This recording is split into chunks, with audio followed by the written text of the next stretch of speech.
Bien sûr, de crypto, les infos crypto pour ceux qui n'ont pas le temps, le BTC, les cryptos un peu boring ce matin, il se passe pas grand chose, on est entre moins 4 et plus 4% du côté de BTC, on a repris les 30 000 dollars, moins 1% du côté d'Ethereum, 2000 dollars, le reste de la map, comme je vous le disais, il se passe pas grand chose de très intéressant, on a quand même DOT qui perd 4% ce matin, TRX qui prend 2%, Léo, le petit gagnant de ce top 25 qui prend un petit 4,6% ce matin. Du côté du BTC les gars, d'abord le Max Pain Price de ce vendredi, il est à 32 000 dollars, donc il a encore baissé. Donc techniquement, on est plutôt dans la zone, hein, puisque vous savez, en général, il y a quand même une tolérance pardon, entre plus de 1000 et moins 2000 dollars. Donc vu qu'on est vers les 30 000, c'est assez, on est dans les clous pour le moment. La clôture, c'est vendredi, c'est entre 9h et 10h, je me souviens jamais.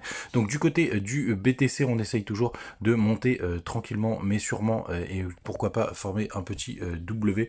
Vous le savez que sur du court terme, moi je suis assez bullish, mais vraiment jusqu'aux 36 000 dollars, même plutôt entre 34 000 et 36 000 dollars, et à partir de là, on pourra voir ce qui se passe par la suite. Et vous le savez aussi les gars, pour moi j'ai un scénario à la fin où ça termine quand même un peu plus bas, aux alentours des 22 000 dollars pour le moment. Donc pour l'instant, on est en train de se poser sur ce fameux support qu'on est en train de travailler depuis un petit moment.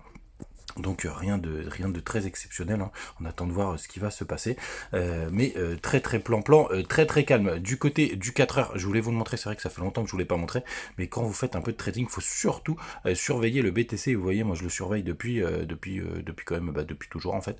Tout simplement, vous voyez, hier on a fait un petit pullback ici, c'est pour ça aussi que je me suis continué à m'amuser en trading, puisque quand on vient se stopper sur un support comme ça reste des bons points d'entrée, et quand vous tradez les gars, c'est toujours important de surveiller le BTC, hein, qui nous fasse pas un coup de Trafalgar. Et vous le savez, je suis sorti de Happy hier, hein, j'ai pris mon petit profit, j'étais assez content, et je suis rentré sur Gala, et du coup j'ai tracé pas mal de niveaux, et vous voyez on a un range qui est là depuis un certain moment, on va dire depuis le 13 mai, et vous voyez on fait des allers-retours dans ce range. Alors moi je suis rentré juste ici quand on a touché le bas du range, et parce que BTC pareil était sur un point bas. C'est dommage parce que j'ai été assez gourmand, je voulais aller chercher directement la borne haute, j'aurais pu faire un petit arrêt en milieu de range, hein, puisque je l'avais déjà tracé hier, et vous voyez on a été le toucher à la perfection.